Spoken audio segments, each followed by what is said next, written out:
Thank you, fellow Washington County Democrats. It's nice to see everyone. I'm here in the basement, so a chance to see some familiar faces is a really nice treat for me. I expect that you're used to hearing me talk about the tremendous power of compound interest and how that makes a difference for people around the state. But tonight I want to do something just a little different in the very short period I have to talk with you, and that's to give you a little insight into the way we're thinking inside Treasury.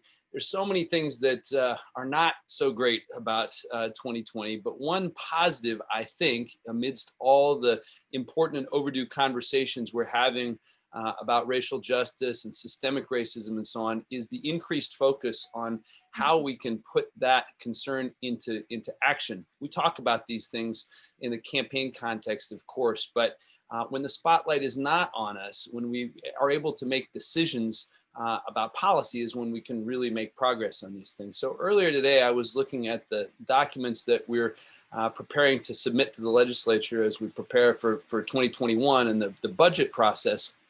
And I really stuck on the affirmative action results inside Treasury. And I want to share two numbers with you that I think are really important. We're not where we want to be on any of these things yet, but we're making real progress. And I was really proud of the fact that over the last 2 years, 57% of the promotional opportunities inside Treasury went to women.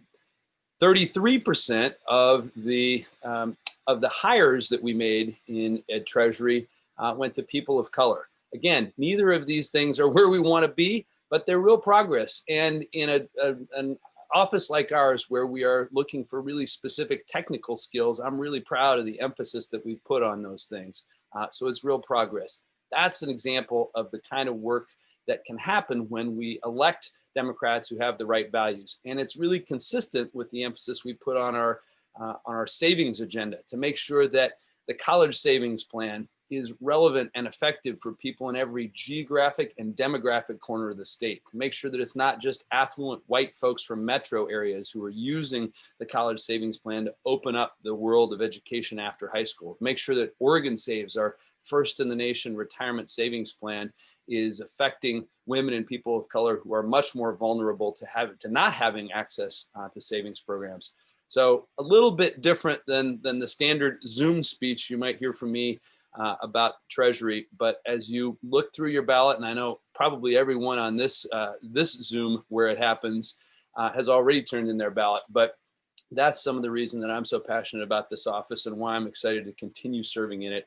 So please make sure you're telling all your friends and neighbors to not, on behalf of General Rosenblum and Senator Fagan, to not forget those of us in the middle of the ballot. Of course, everyone's going to vote for Vice President Biden, Senator Harris. Everyone's going to vote for Representative Solomon and Representative Tobias Graber and everyone else. But that middle of the ballot really matters too. So thanks for giving me a chance to say hello. I think I have a role a little bit later as well, but appreciate the opportunity, Mr. Chair. Thanks very much.